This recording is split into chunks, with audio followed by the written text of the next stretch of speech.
On dit qu'il y a une fine ligne entre l'amour et la haine. Pendant 30 ans, j'ai cru que cette ligne était un horizon infini, une promesse éternelle.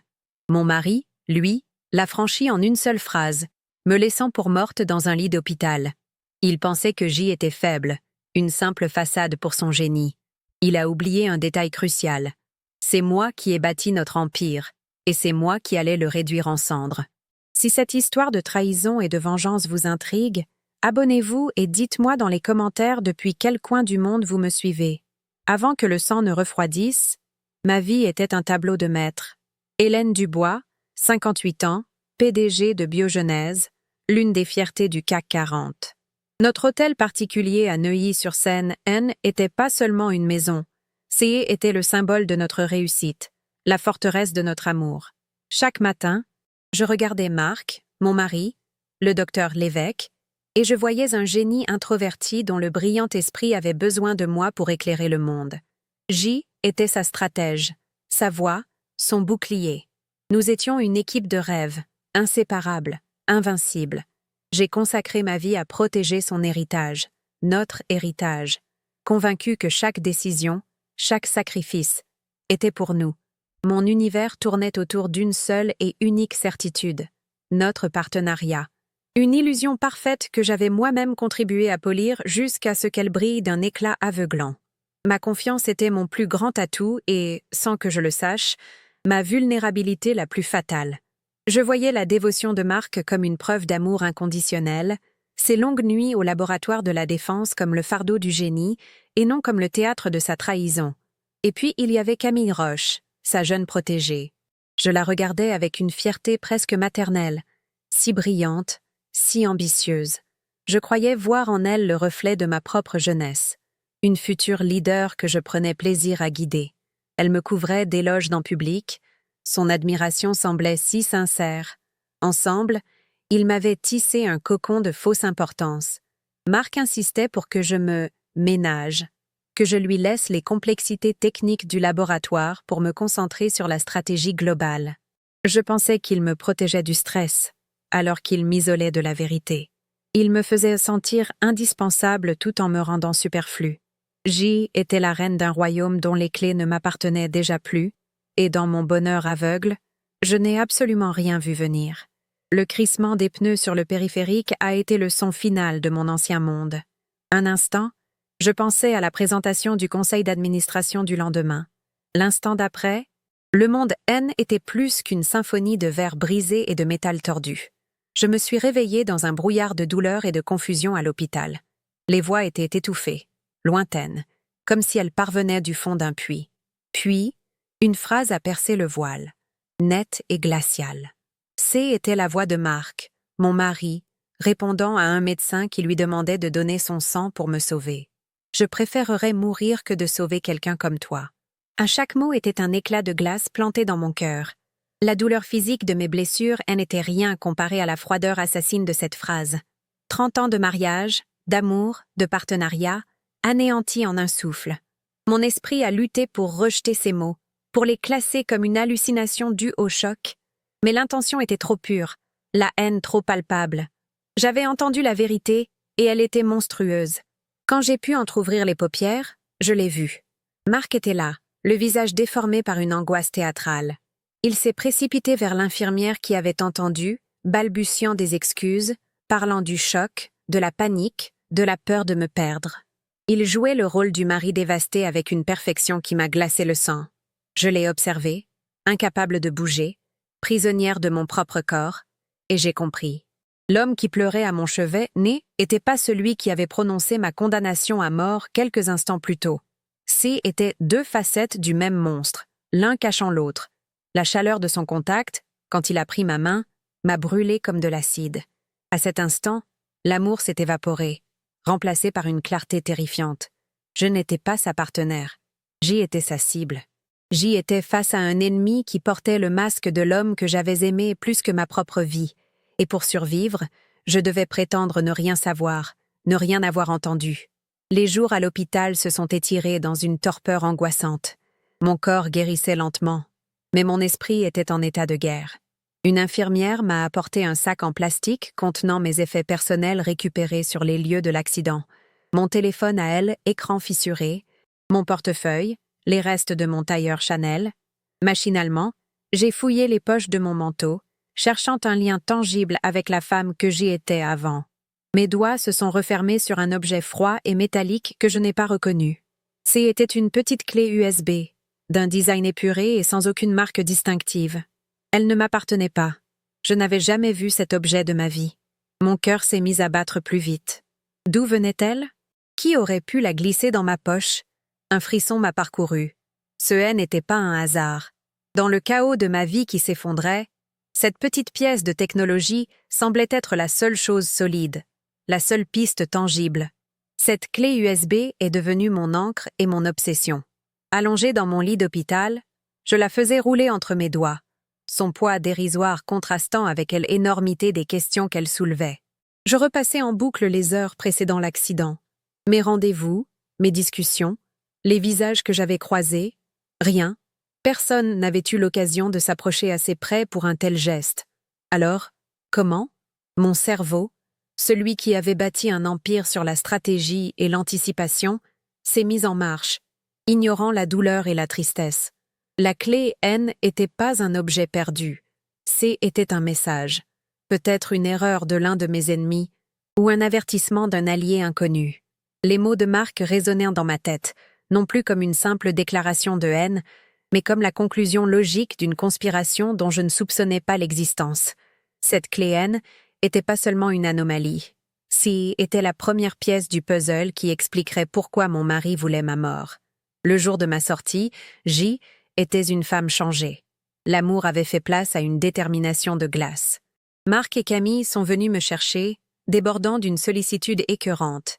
Ils me traitaient comme une porcelaine fragile, une survivante traumatisée qui avait besoin d'être protégée.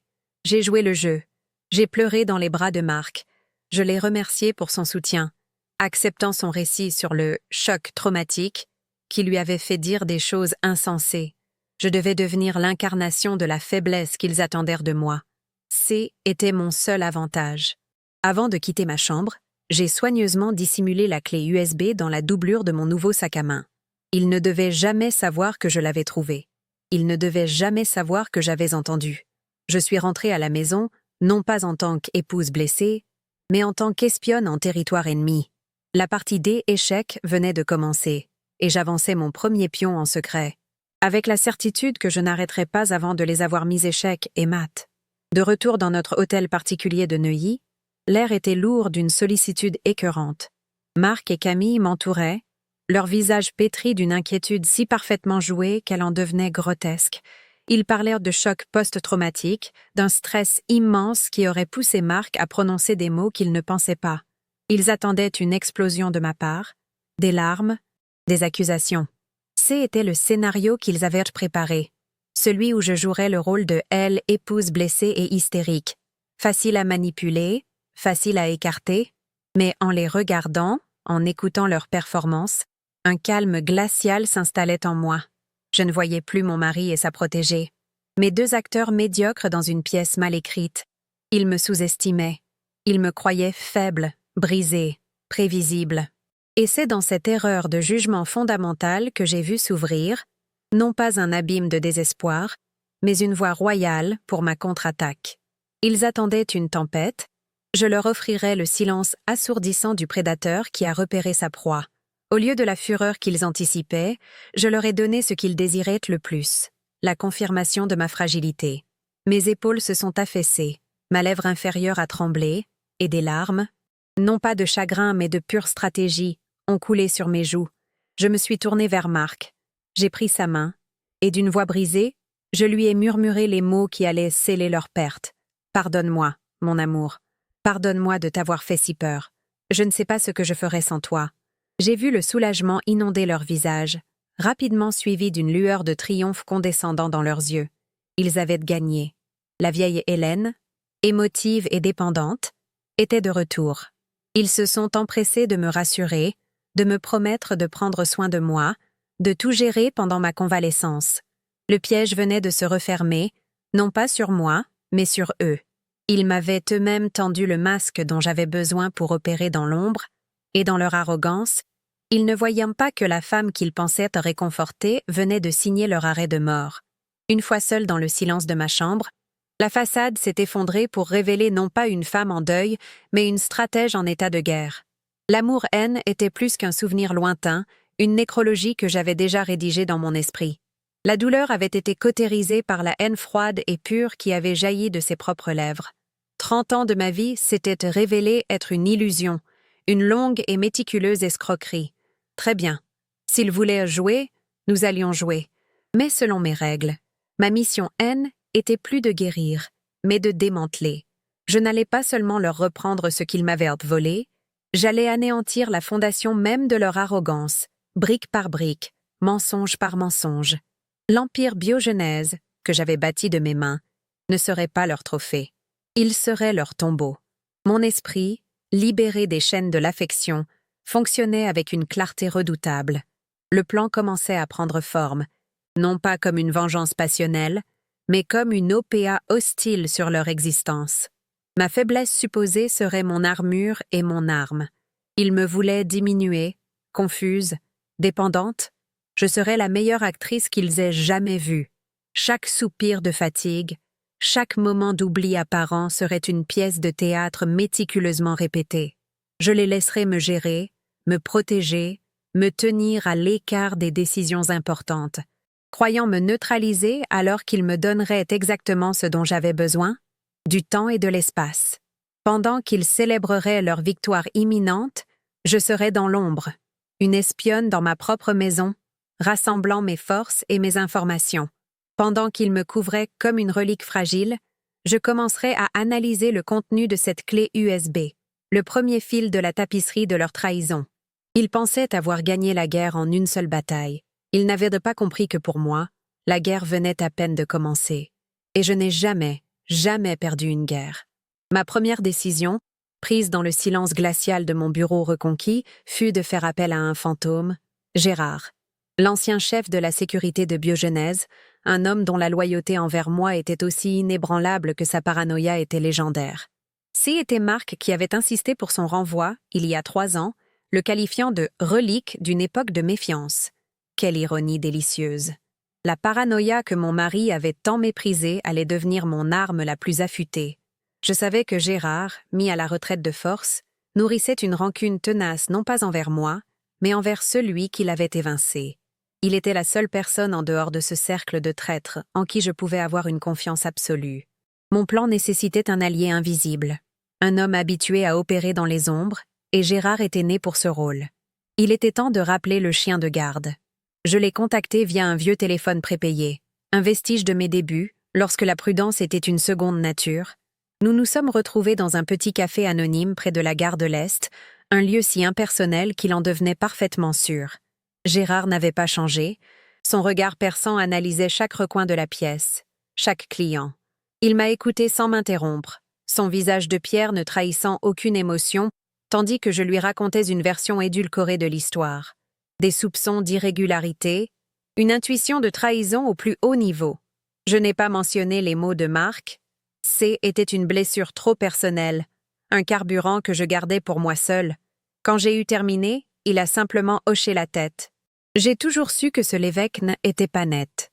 Je suis à vos ordres, Madame Dubois, quoi qu'il en coûte. La loyauté, la vraie, est une chose rare et précieuse, et je venais de retrouver la mienne. Le moment crucial fut lorsque j'ai sorti la clé USB de mon sac. Je l'ai posée sur la table entre nous, l'objet semblant minuscule et insignifiant sur le bois sombre. Ceci a été retrouvé dans mes affaires après l'accident. Ça ne m'appartient pas. Je veux savoir ce qu'il y a dedans, Gérard. Je veux que vous utilisiez vos anciens contacts, vos vieilles méthodes. Discrétion absolue.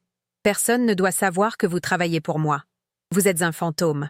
Ses doigts se sont refermés sur la clé avec la délicatesse d'un démineur. Il n'a pas posé de questions sur sa provenance, comprenant immédiatement que les détails importaient moins que le contenu. Il s'est levé, m'adressant un dernier regard qui était un mélange de respect et de promesse. Considérez que c'est fait. En le regardant disparaître dans la foule parisienne, j'ai senti le premier frémissement d'espoir. La guerre silencieuse avait officiellement commencé. De retour dans ma cage dorée, je perfectionnais mon rôle de convalescente fragile. Je me déplaçais lentement. Je parlais d'une voix lasse. Je feignais des pertes de mémoire liées au choc. Marc et Camille me couvaient d'une attention suffocante, chaque geste de sollicitude étant une insulte à mon intelligence. Ils organisaient mes journées, filtraient mes appels, insistaient pour que je me repose. Ils me croyaient neutralisée, une reine déchue attendant passivement qu'on la guide vers la sortie. Leur arrogance était ma meilleure alliée. Pendant qu'ils discutaient à voix basse dans le couloir, pensant que je dormais, je notais chaque détail, chaque nom, chaque anomalie dans leur comportement. Ils me donnaient, sans le savoir, toutes les munitions dont j'avais besoin. Chaque tasse de tisane qu'ils m'apportaient avec un sourire compatissant me donnait la nausée. Mais je la buvais en les remerciant, savourant l'ironie. Ils pensaient me mater, alors qu'ils ne faisaient qu'aiguiser ma haine et ma détermination. 3 jours plus tard, mon téléphone prépayé a vibré. Un seul mot s'affichait sur l'écran. Bingo. Mon cœur a martelé ma poitrine. Un rythme féroce et presque joyeux. J'ai prétexté une soudaine envie de prendre l'air seul, une lubie que Marc a acceptée avec un sourire condescendant, me recommandant de ne pas aller trop loin. J'ai retrouvé Gérard dans le parc Monceau. L'air d'automne était vif, mais pas autant que le regard de mon allié. Il ne m'a pas tendu la clé, mais un ordinateur portable sécurisé. « Vous feriez mieux de voir ça vous-même », a-t-il dit d'un ton grave. Sur l'écran, des centaines de fichiers, de dossiers, de sous-dossiers. Le fruit de leur trahison, méticuleusement organisé. Le nom du projet principal m'a coupé le souffle. Phénix. Un nom bien choisi pour un projet destiné à renaître de mes cendres. La première porte de leur chambre secrète venait d'être forcée. Le contenu de la clé dépassait mes pires cauchemars. Il ne s'agissait pas seulement de vol de données, mais d'une conspiration à grande échelle. Marc et Camille avaient secrètement développé une version améliorée de notre médicament phare contre Alzheimer. Le projet Prométhée, celui qui devait assurer l'avenir de Biogenèse pour les 50 prochaines années. Leur version, Phénix, était plus efficace, avec moins d'effets secondaires. Ils avaient utilisé les ressources de Biogenèse, nos laboratoires, nos équipes, pour créer l'arme de notre destruction. Les documents montraient qu'ils prévoyaient de déposer le brevet sous le nom d'une société écran basée en Suisse, juste après avoir annoncé des résultats décevants pour Prométhée, faisant ainsi chuter l'action de Biogenèse et leur permettant de racheter les débris à bas prix. Ils ne voulaient pas seulement me voler, ils voulaient m'effacer. La rage qui m'a envahi était pure, froide et incroyablement focalisante. Ce haine était plus une simple affaire de vengeance personnelle. Était une question de survie pour l'œuvre de ma vie. Les emails échangés entre Marc et Camille étaient particulièrement éclairants, un mélange écœurant de jargon scientifique et de mots d'amour, où ils se qualifiaient de nouveaux Marie et Pierre Curie, et me décrivaient comme le poids mort administratif qui les freinait. Ils avaient même un nom pour leur future entreprise, l'Évêque Roche Innovation. Mon nom, Dubois, celui qui avait bâti l'Empire, avait déjà été effacé de leur histoire. Ils avaient pas réécrit le passé et planifié l'avenir, me laissant pour seule option le néant. Je me suis juré qu'ils n'auraient ni l'un ni l'autre. Je n'allais pas seulement les arrêter, j'allais déconstruire leur récit mensonger devant le monde entier. Avec ces preuves en main, j'avais besoin d'une stratégie pour les faire sortir du bois sans révéler mon jeu. Une confrontation directe était hors de question. Ils nieraient tout et détruiraient les preuves. Je devais créer une situation où ils se sentiraient acculés, forcés de commettre une erreur. L'idée m'est venue en lisant un des rapports financiers qu'ils me laissaient négligemment sur ma table de chevet, me croyant incapable de les comprendre. Une fusion, le prétexte parfait. En tant que PDG, j'ai convoqué une réunion extraordinaire du conseil d'administration par visioconférence depuis mon lit, jouant la carte de la dirigeante affaiblie mais toujours dévouée. J'ai annoncé que, pour assurer la pérennité de l'entreprise après mon tragique accident, nous devions envisager une fusion avec un concurrent et que, pour ce faire, un audit complet de l'intégrité de nos données et de nos actifs de propriété intellectuelle était impératif. La réaction de Marc fut exactement celle que j'espérais. Il a protesté, arguant que était trop précipité, que mon état de santé ne me permettait pas de prendre des décisions aussi lourdes. Il a tenté de me dépeindre comme une femme traumatisée et irrationnelle. Mais le conseil, habitué à ma vision stratégique, a voté en ma faveur. L'audit était lancé. Était un coup de maître. sous couvert d'une procédure d'entreprise parfaitement légitime. Je venais de m'octroyer un accès total et légal à tous les serveurs, tous les journaux de laboratoire, toutes les communications internes. La chasse était officiellement ouverte, et je venais de lâcher les chiens dans leur jardin secret. Je pouvais voir la panique commencer à poindre dans le regard de mon mari. Le prédateur sentait l'odeur du sang, mais il ne savait pas encore que C était le sien. Elle, étape suivante, était la guerre psychologique. Je devais semer la zizanie entre les deux complices. Leur alliance était basée sur l'arrogance et la cupidité, des fondations fragiles que je pouvais facilement fissurer. J'ai commencé avec Marc. Un soir, alors que Camille était encore au laboratoire, je l'ai pris à part, l'air faussement confidentiel. « Marc, mon chéri, je suis si fière de Camille. Elle est si brillante, si ambitieuse. Elle me rappelle moi à mes débuts. Parfois, j'ai l'impression qu'elle dirige déjà le département R&D. Tu as formé une successeure exceptionnelle. Peut-être même un peu trop douée? J'ai planté la graine du doute, nourrissant son ego narcissique et sa peur d'être éclipsée. Je l'ai vu se raidir. L'idée que sa jeune protégée puisse un jour lui voler la vedette, comme il croyait que je l'avais fait, était un poison que je savais qu'il boirait jusqu'à la dernière goutte. Avec Camille, ma tactique fut différente. Je l'ai abordée avec une fausse bienveillance maternelle. « Camille, ma chère, je dois vous mettre en garde. Marc est un génie, mais les génies sont souvent possessifs avec leur travail. Assurez-vous que votre contribution soit toujours reconnue à sa juste valeur. Ne restez pas dans son ombre. Votre nom mérite de briller autant que le sien. » Je faisais appel à son ambition dévorante, lui laissant entendre que Marc pourrait, au final, la trahir pour garder toute la gloire pour lui seul. Je savais, grâce à leurs emails, que C était sa plus grande angoisse. Je la regardais absorber mes paroles, son sourire de façade se crispant légèrement. Le ver était dans le fruit. Je n'avais plus qu'à attendre qu'ils commencent à se dévorer de l'intérieur. Le dernier pion à manœuvrer était le directeur financier, un homme faible et complaisant nommé Alain Dubois, aucune parenté, une autre ironie du sort. Je savais qu'il devait être complice pour couvrir les dépenses du laboratoire secret. Je l'ai convoqué dans mon bureau à domicile, sous prétexte de revoir quelques lignes budgétaires. Je n'ai rien accusé. Je me suis contentée de poser des questions précises, innocentes en apparence. « Alain, pourriez-vous m'expliquer cette augmentation de 300% des commandes de peptides de synthèse pour le projet X? Et ces factures de conseil d'une société suisse dont je n'ai jamais entendu parler? » Je l'ai regardé pâlir, bafouiller des explications incohérentes. Je n'ai pas insisté. J'ai simplement conclu la réunion en disant « L'audit clarifiera tout cela, j'en suis sûre. » Je venais de lui donner une corde. C était à lui de décider s'il voulait s'y pendre ou s'en servir pour se rattraper à mon navire. Les fissures ont commencé à apparaître. Les dîners à trois sont devenus des champs de mines de sous-entendus et de silences tendus. Marc critiquait le travail de Camille sur des détails insignifiants devant moi. Camille, de son côté, prenait soin de souligner sa contribution personnelle lors de nos conversations. Ils étaient devenus méfiants l'un envers l'autre. La pression de l'audit les rendait nerveux, et ma manipulation psychologique les poussait à voir l'autre non plus comme un partenaire, mais comme un risque potentiel. Ils sentaient que Earl et Eto se resserraient, mais dans leur paranoïa croissante, ils s'accusaient mutuellement d'être la cause de leurs problèmes. Ils ne regardèrent pas dans la bonne direction.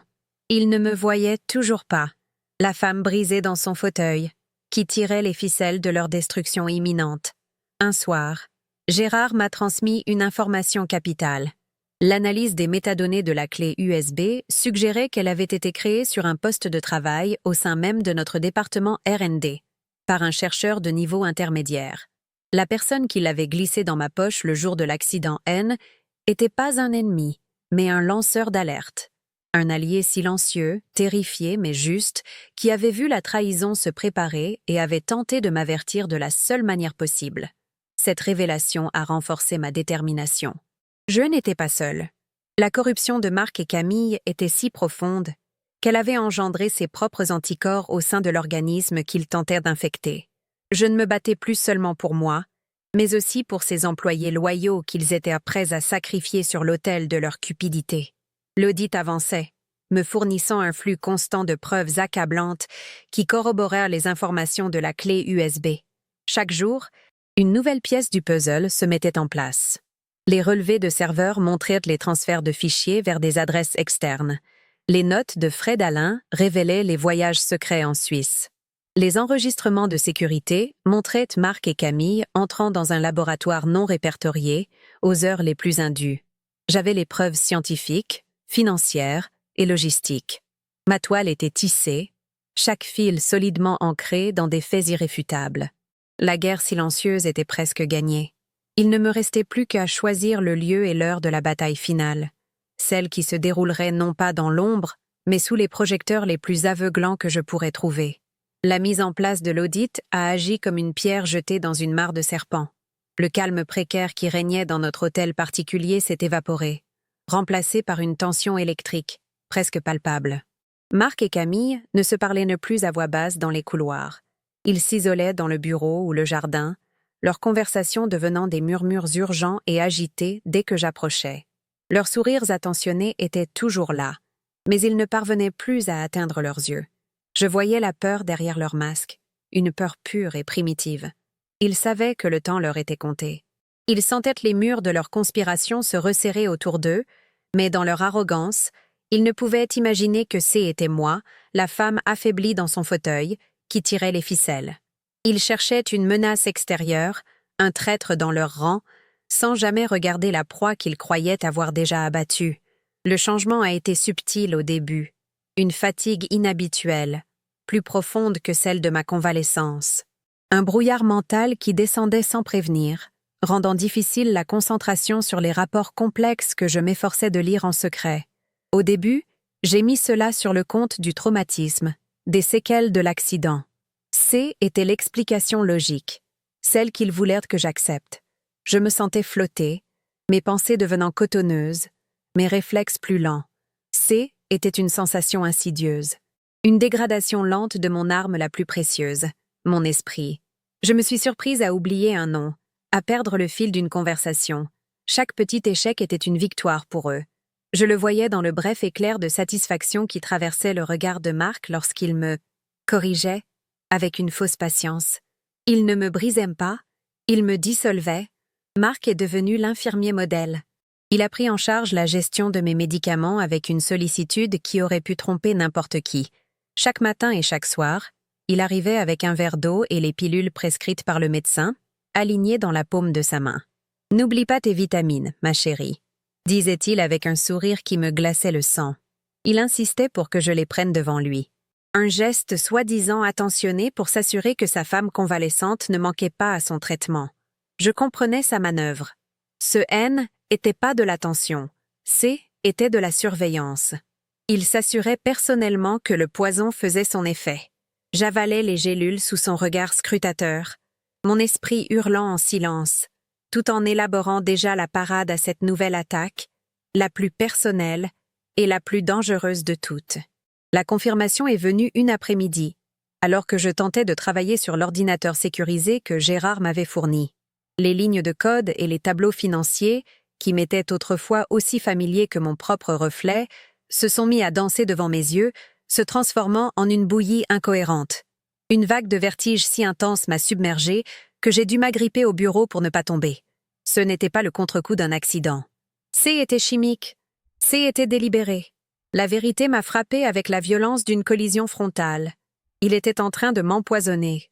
Lentement, méthodiquement, il me transformait en la femme confuse et incapable qu'il avait besoin que je sois pour finaliser son coup d'État. La partie des échecs venait de changer de nature. Il ne s'agissait plus de récupérer mon entreprise. Il s'agissait de sauver ma vie et ma raison.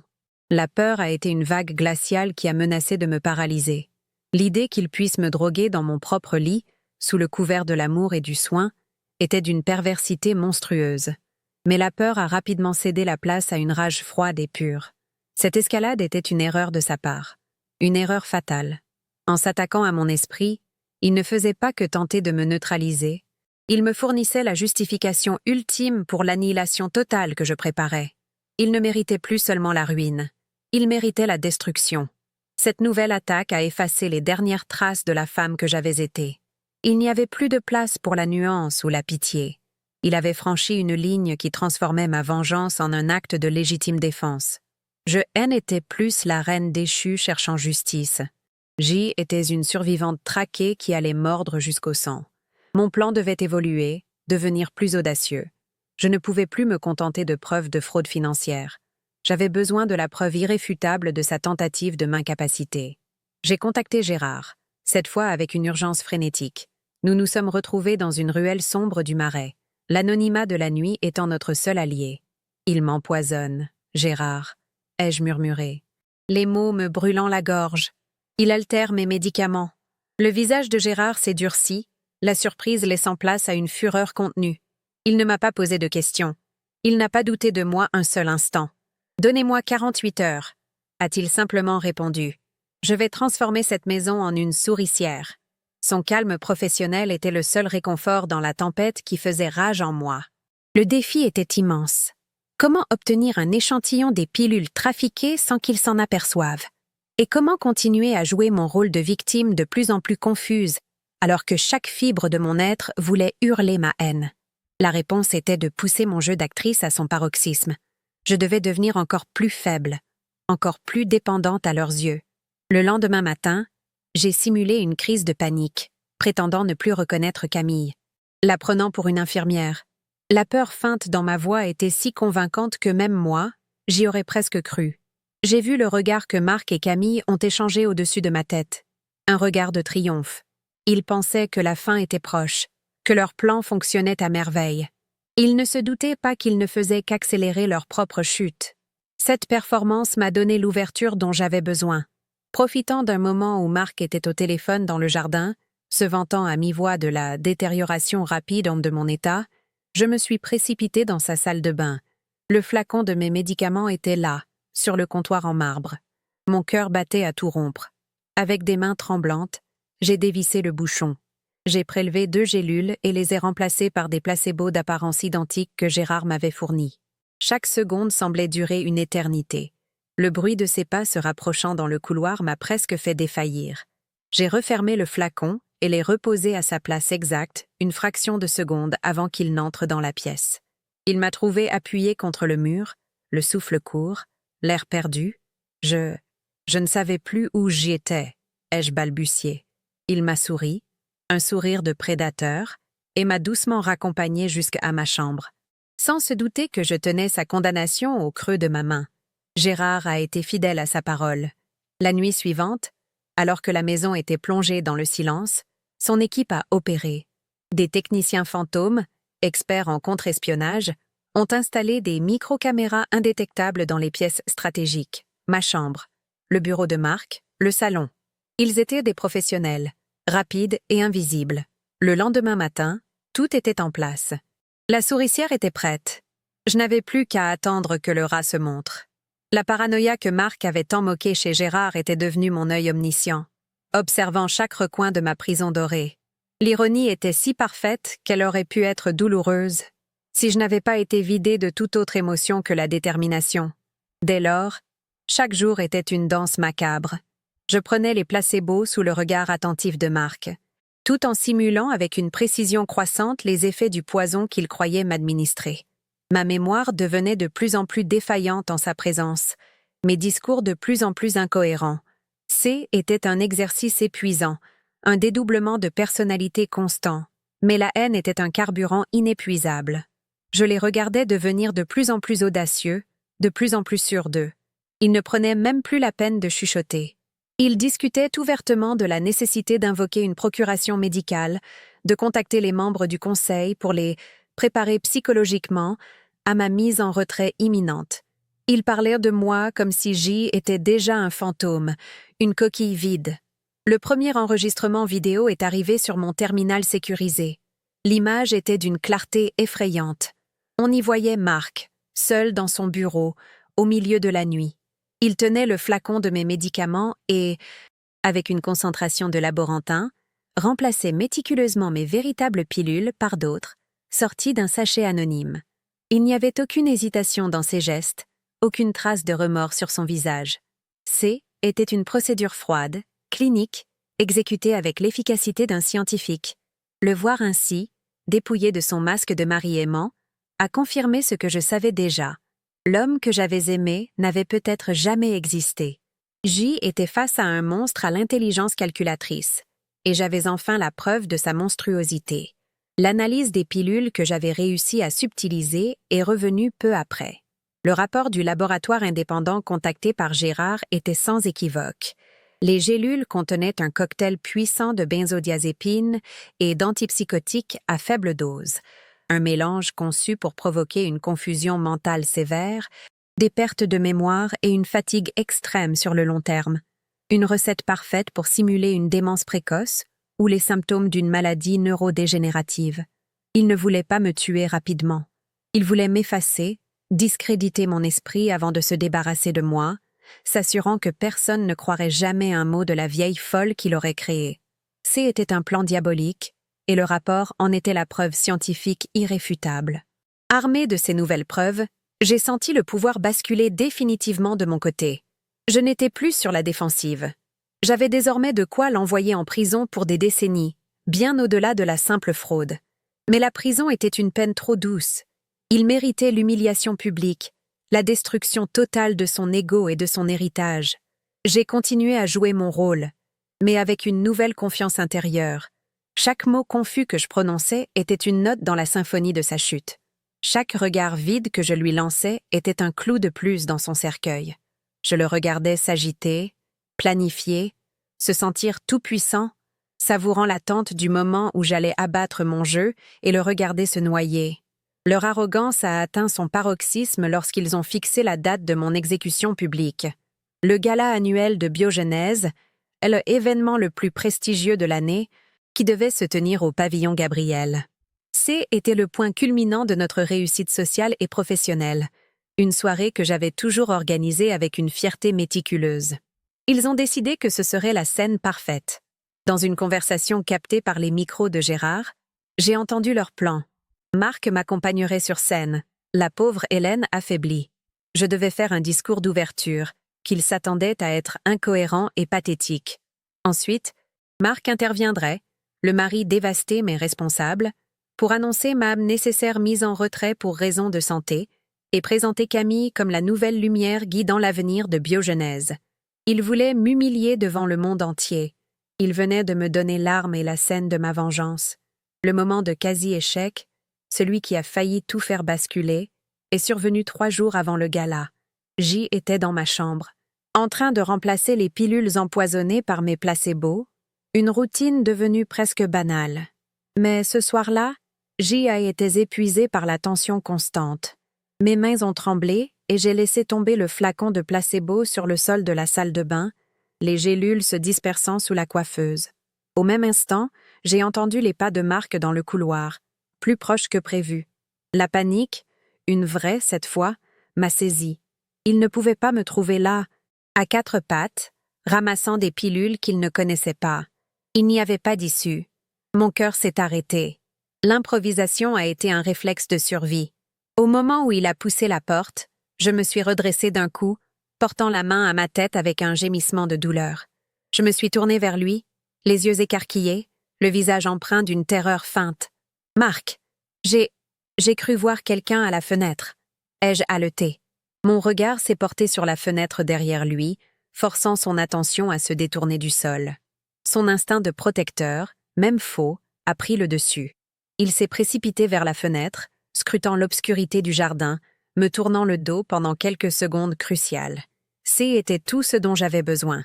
Dans un silence assourdissant, j'ai ramassé les dernières gélules et les ai glissées dans ma poche. Quand il s'est retourné, me rassurant qu'il n'y avait personne, J était redevenue la femme fragile et paranoïaque qu'il s'attendait à voir. J'avais frôlé la catastrophe, mais j'avais tenu bon. La victoire n'est jamais garantie. Elle se conquiert à chaque instant. Cet incident a renforcé ma résolution. La moindre erreur pouvait être fatale. La complaisance était un luxe que je ne pouvais pas me permettre. J'ai passé les 2 jours suivants à finaliser chaque détail de ma contre-attaque avec Gérard. Il a compilé toutes les preuves dans une présentation multimédia dévastatrice. Les données de la clé USB, les extraits les plus accablants de l'audit, les emails entre les 2 amants, les enregistrements vidéo de leurs conversations secrètes, et en point d'orgue, la vidéo de Marc trafiquant mes médicaments, suivie du rapport toxicologique. C était un dossier si complet, si irréfutable, qu'aucun avocat au monde ne pourrait les défendre. Nous avons synchronisé la présentation pour qu'elle soit contrôlable depuis une simple tablette que je garderai avec moi sur scène, cachée derrière mon pupitre. La veille du gala, l'atmosphère dans la maison était surréaliste. Marc et Camille étaient excités, comme des enfants avant Noël. Ils parlèrent de l'avenir, de leur avenir, avec une certitude triomphante. Ils m'ont montré la robe que je devais porter. Une création d'un grand couturier, élégante mais sobre. La tenue parfaite pour une reine abdiquant sa couronne. Ils ont même révisé avec moi les points clés de mon discours. Un texte qu'ils avaient écrit, rempli de platitudes et de remerciements à mon mari si dévoué. J'ai lu les mots d'une voix monocorde, feignant la confusion, hochant la tête docilement. Ils me voyaient comme leur marionnette, ignorant que les ficelles avaient été coupées depuis longtemps et que c'était moi, désormais, qui tenais les leurs. Cette nuit-là, je n'ai pas dormi. Je suis restée assise dans l'obscurité de ma chambre, regardant les lumières de Paris. Je ne ressentais ni joie, ni tristesse, seulement une clarté absolue, une sorte de paix froide qui précède les batailles décisives. J'ai repensé à ces 30 années, à la femme que j'avais été, celle qui avait bâti un empire par amour et par confiance. Cette femme était morte dans un lit d'hôpital, assassinée par une seule phrase. Demain soir, une autre femme montrait sur scène. Pas Hélène Dubois, la PDG, pas Hélène Lévesque, elle épouse, juste une force de la nature, une stratège qui avait transformé sa plus grande blessure en sa plus grande arme. Il voulait que je disparaisse dans la pitié. J'allais m'assurer qu'il disparaisse dans la honte. Le jour du gala, je me suis laissée préparer comme une poupée. Camille a supervisé ma coiffure et mon maquillage, ajoutant des touches subtiles pour accentuer ma pâleur et ma fragilité. Tu es magnifique, Hélène. Un peu fatiguée, mais magnifique, a-t-elle dit, son ton dégoulinant d'une fausse compassion. Marc m'a aidé à enfiler ma robe, ses mains sur mes épaules. Je n'ai pas tressailli à son contact. Je ne sentais plus rien. J'y étais une actrice sur le point d'entrer en scène pour le rôle de sa vie. En descendant le grand escalier de notre hôtel particulier, je les ai vus échanger un dernier regard complice, un regard qui disait « C'est notre soir ». Et dans le silence de mon esprit, j'ai répondu « Non, c'est le mien ». Dans la voiture qui nous menait au pavillon Gabriel, le silence était total. Ce haine était plus le silence tendu des dernières semaines, mais un silence d'anticipation. Ils savouraient leur victoire imminente, tandis que je répétais mentalement les premières lignes de mon véritable discours. Je tenais fermement dans mon sac à main la tablette qui contenait leur destruction. C était un objet froid, lourd de la vérité qu'ils s'apprêtaient à déchaîner. En arrivant, les flashs des photographes crépitaient. Marc m'a aidé à sortir de la voiture, jouant le rôle du mari protecteur pour les caméras. J'ai pris son bras, m'appuyant lourdement sur lui, offrant au monde l'image parfaite de la femme brisée qu'ils avaient voulu créer, la dernière illusion avant l'apocalypse. Les invités nous ont accueillis avec des murmures de sympathie. J'ai traversé la salle de réception au bras de mon bourreau, saluant d'un signe de tête lasse les visages familiers du monde des affaires et de la politique. Tous me regardaient, avec ce mélange de pitié et de gêne réservé à ceux que l'on croit finis. Je pouvais lire leurs pensées. La pauvre Hélène, elle a perdu la flamme. C'était exactement ce que je voulais. Mon apparente faiblesse était le camouflage parfait. Personne ne se méfierait. Personne ne verrait venir le coup. La salle entière était mon témoin, mon jury, et bientôt, le public de leur exécution. Quand le maître de cérémonie a annoncé mon nom pour le discours d'ouverture, un silence respectueux s'est fait dans la salle. Marc m'a serré le bras. « Tu te sens capable, ma chérie ?» a-t-il murmuré, son souffle chaud sur ma joue. « Oui », ai-je répondu d'une voix à peine audible. « Avec toi à mes côtés. Je peux tout faire. » Était la dernière fois que je lui mentirais. Il m'a accompagnée jusqu'au pupitre, me tenant la main jusqu'à la dernière seconde. Un geste de soutien ultime pour les caméras qui diffusaient l'événement en direct. Il s'est reculé pour s'asseoir au premier rang, juste à côté de Camille, son visage une composition parfaite d'amour et d'inquiétude. Les projecteurs se sont braqués sur moi. Le spectacle pouvait commencer. Je me suis approchée du micro, mes mains tremblant légèrement sur le pupitre. J'ai sorti mes notes, le faux discours qu'ils avaient préparé. J'ai balayé la salle du regard, croisant les yeux de centaines de personnes. Puis, mon regard s'est posé sur Marc et Camille. Ils me souriaient. Un sourire d'encouragement, un sourire de victoire. J'ai pris une profonde inspiration, sentant le poids de ces derniers mois se concentrer en cet instant unique. La douleur, la trahison, la rage, la peur. Tout cela allait maintenant être transformé en justice. J'ai posé la tablette discrètement derrière le pupitre, mon pouce planant au-dessus de elle l'écran tactile. Le silence était total. Ils attendirent les mots d'une femme vaincue. Ils allaient entendre le rugissement d'une reine reprenant son trône. ¿Te está gustando esta historia? Déjà un like y suscríbete al canal. Ahora continuamos con el video. J'ai commencé mon discours, ma voix initialement faible et hésitante, exactement comme il l'avait prévu. Mesdames et messieurs, chers amis, chers collaborateurs, c'est avec une profonde émotion que je me tiens devant vous ce soir. J'ai marqué une pause, laissant le public s'imprégner de ma fragilité. Marc hochait la tête, un air de compassion grave sur le visage. J'ai continué, suivant leur script pendant quelques lignes. Je voudrais commencer par remercier l'homme qui a été mon roc. Mon soutien indéfectible à travers cette épreuve. Mon mari, le docteur Marc Lévesque. Les applaudissements ont rempli la salle. Marc s'est levé pour s'incliner modestement. J'ai attendu que le bruit S éteigne, un léger sourire aux lèvres. La mise en scène était parfaite. Puis, le changement s'est opéré. Ma posture s'est redressée. Ma voix, débarrassée de tout tremblement, est devenue claire, forte et tranchante comme l'acier. Mais une maison bâtie sur des mensonges ne peut tenir debout. Un frisson a parcouru la salle. Le sourire de Marc s'est figé. Camille a froncé les sourcils. Confuse. J'ai jeté leurs notes sur le côté. Ce soir, nous ne parlerons pas de l'avenir de Biogenèse tel que certains l'ont planifié. Nous allons parler de la vérité. D'une pression du pouce, j'ai activé la présentation. Derrière moi, sur les écrans géants qui devaient afficher des graphiques de croissance, est apparue la première diapositive. Une copie des données volées de la clé USB. Le souffle de Marc s'est coupé, audible même depuis la scène. La panique a éclaté dans ses yeux. J'ai procédé méthodiquement, avec la froideur d'une procureure présentant ses preuves. Premièrement, la preuve scientifique. J'ai détaillé, avec une précision clinique, comment les recherches sur le projet Phénix avaient été menées en secret, en utilisant les ressources de Biogenèse pour voler notre propriété intellectuelle. Les données s'affichaient à l'écran, comparant les formules, les dates, les accès au serveur. C était irréfutable. Les murmures dans la salle se sont transformés en un grondement de stupeur. Deuxièmement, la preuve de la trahison.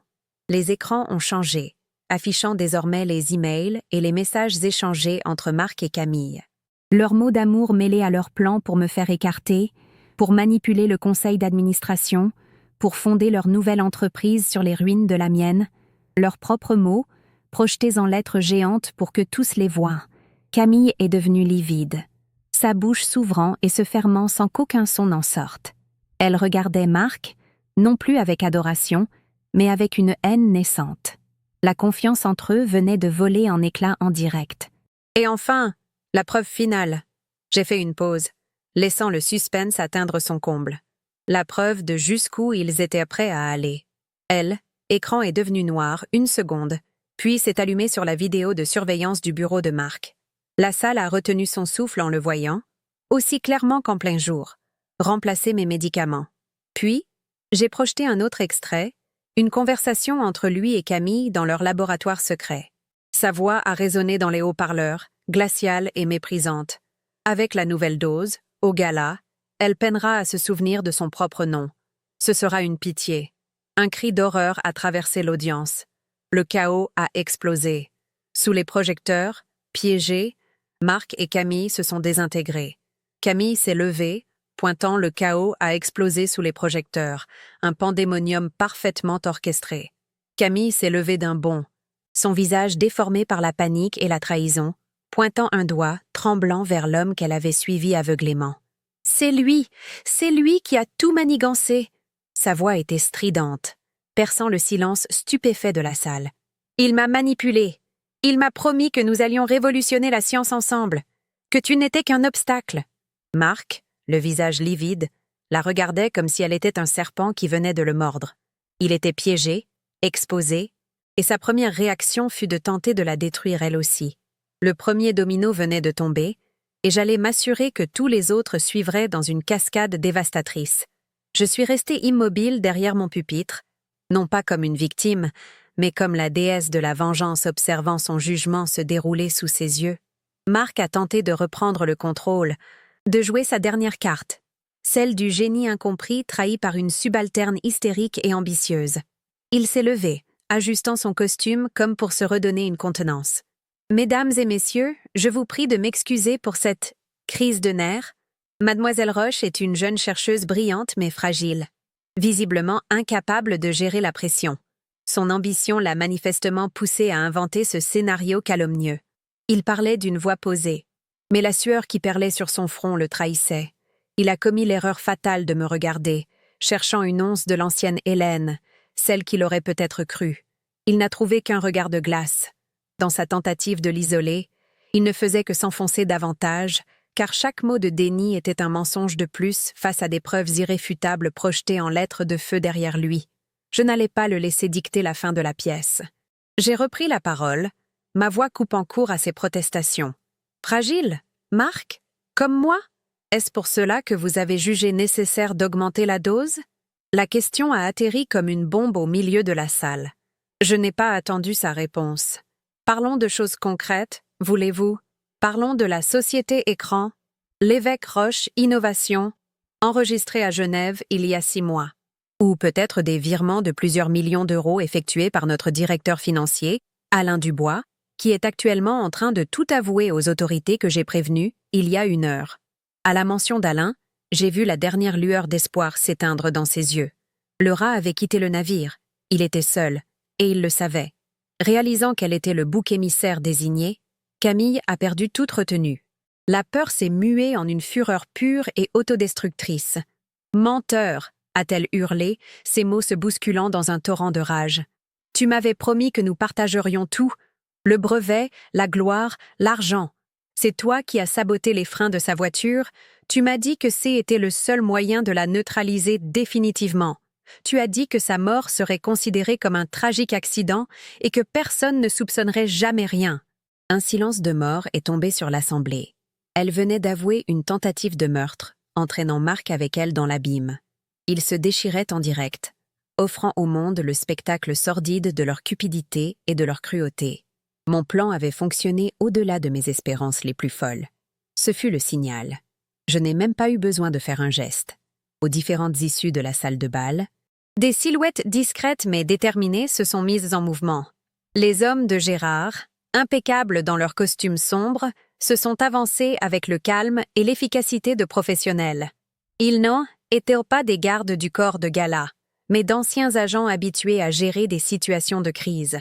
Ils ont contourné les tables, ignorant les invités pétrifiés, leurs yeux fixés sur la scène. 2 se sont dirigés vers Marc, 2 autres vers une Camille en larmes, désormais prostrée sur sa chaise. La justice n'arrivait pas avec le fracas des sirènes, mais avec le silence implacable de ma volonté.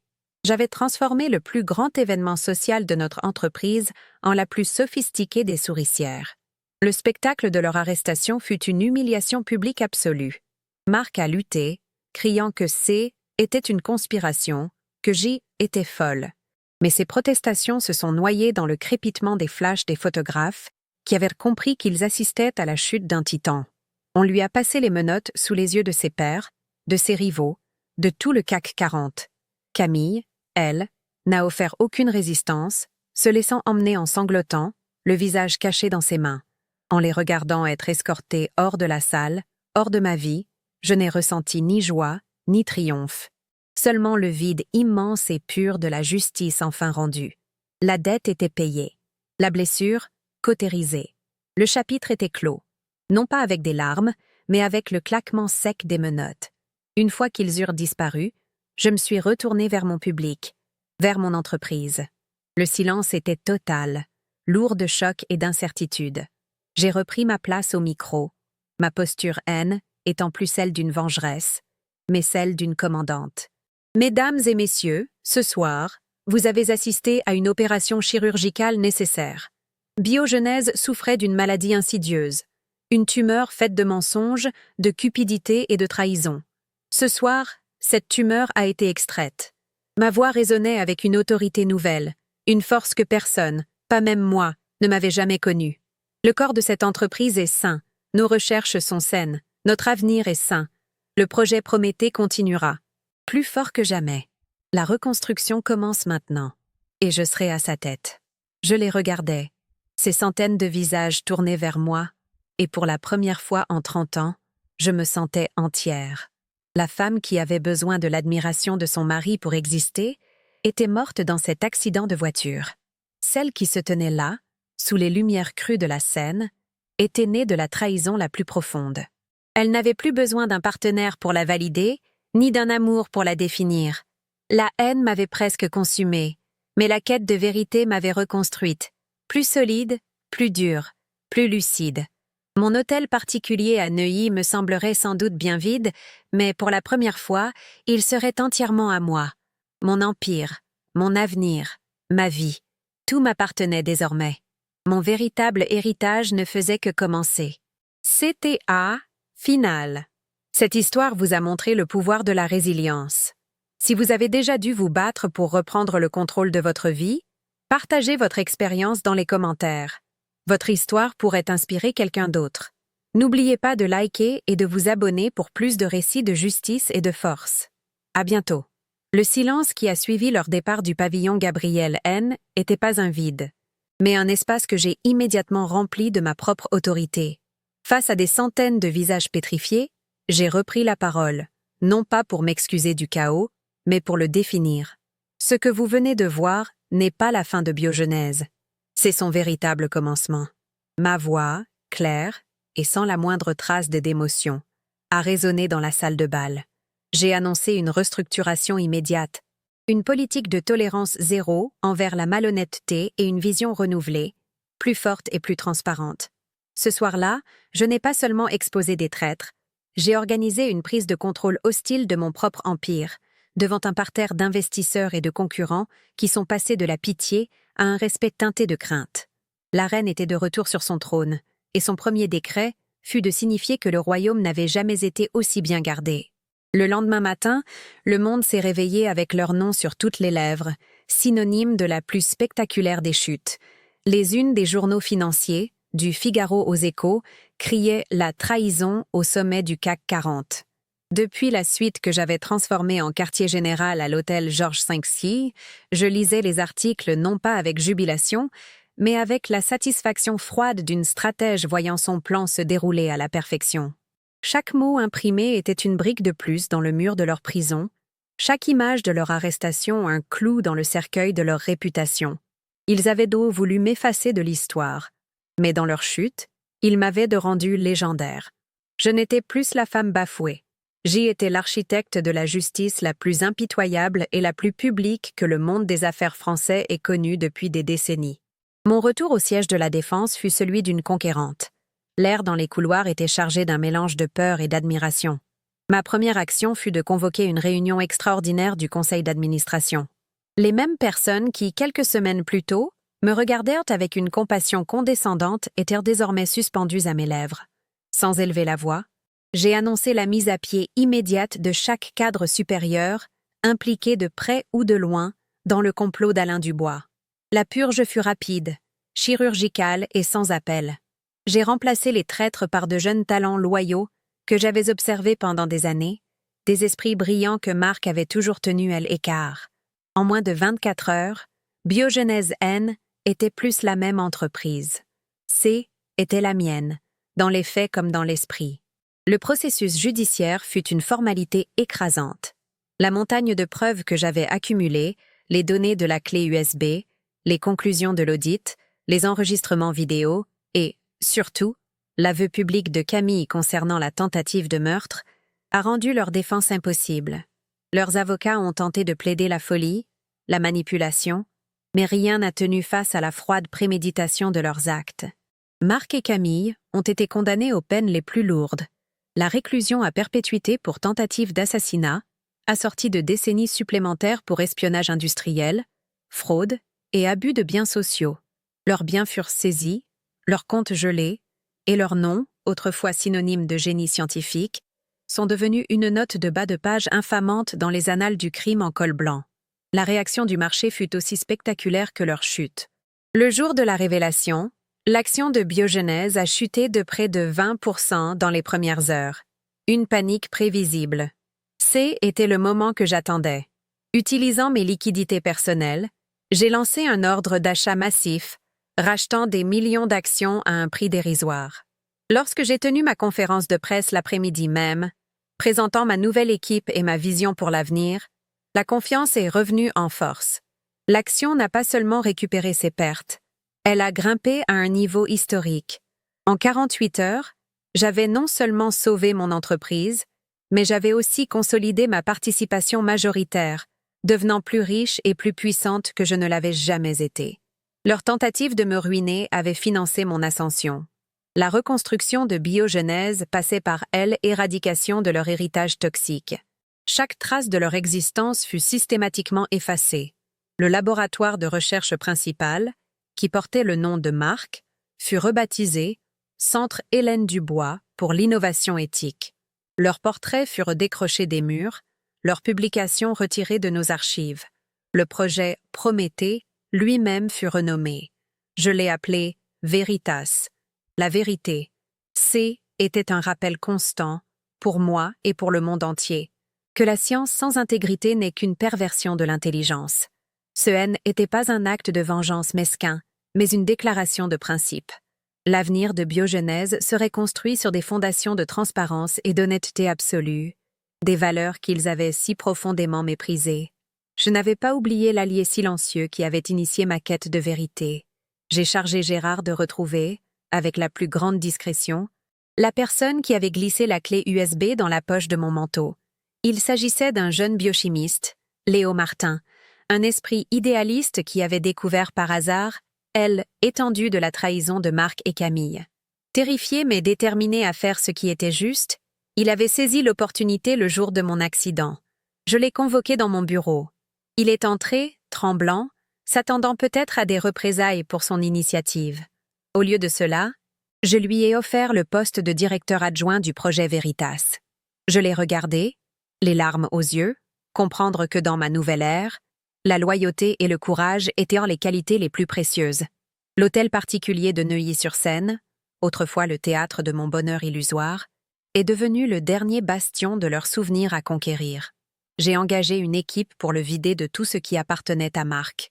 Sa cave à vin, sa collection d'art modernes, sa bibliothèque de premières éditions. Tout a été vendu aux enchères, et les bénéfices ont été versés à une fondation de recherche contre Alzheimer que j'ai créée. Je ne voulais pas de son argent. Je voulais effacer son empreinte. J'ai fait redécorer chaque pièce dans un style minimaliste et puissant, transformant ce qui avait été un cocon de mensonges en une forteresse de solitude choisie. Ce était plus notre maison. Était mon quartier général. Le symbole de ma souveraineté absolue. Ma transformation était plus profonde qu'un simple changement de fortune ou de statut. Les 30 années passées avec Marc n'étaient pas perdues. Elles constituaient la plus longue et la plus douloureuse des formations. J'avais appris que l'amour ne devait jamais être une excuse pour l'aveuglement, et que la confiance absolue était une faille stratégique. Mon nouveau credo était simple. La confiance se mérite par les actes. La loyauté se prouve par la transparence, et mon propre jugement est la seule boussole infaillible. La femme qui se définissait par son rôle de épouse et de partenaire était morte. Celle qui restait était une entité complète, forgée dans le feu de la trahison, n'ayant besoin de personne pour la valider ou la compléter. Sous ma direction exclusive, Biogenèse a prospéré comme jamais auparavant. Libérée du narcissisme prudent de Marc, j'ai investi massivement dans des domaines de recherche qu'il avait toujours jugés trop audacieux ou pas assez rentables à court terme. Nous avons lancé un programme de développement de thérapie génique personnalisée qui a positionné l'entreprise à l'avant-garde mondiale de la médecine du futur. Les bénéfices ont explosé, mais plus important encore, la culture de l'entreprise a changé. L'innovation était désormais portée par la collaboration et le mérite, et non plus par la peur et la politique de cour. Biogenèse était devenue le reflet de ma propre renaissance. Plus forte, plus audacieuse et résolument tournée vers l'avenir. Quelques mois plus tard, une lettre est arrivée, portant le cachet de la prison de la santé. C était l'écriture de Marc. Je l'ai ouverte sans la moindre appréhension. C était un mélange pathétique de supplications, de justifications alambiquées et de tentatives de raviver une flamme qu'il avait lui-même réduite en cendres. Il parlait de notre passé, de son erreur, de son amour prétendument éternel. Il ne comprenait toujours pas. Il pensait encore pouvoir me manipuler avec les fantômes de mes propres sentiments. J'ai lu les 4 pages sans qu'un seul de mes muscles ne tressaille. Puis, calmement, je me suis levée. J'ai marché jusqu'à la cheminée de mon bureau et j'ai regardé le papier se consumer, ces mots de mensonge se transformant en une fumée insignifiante avant de disparaître à jamais.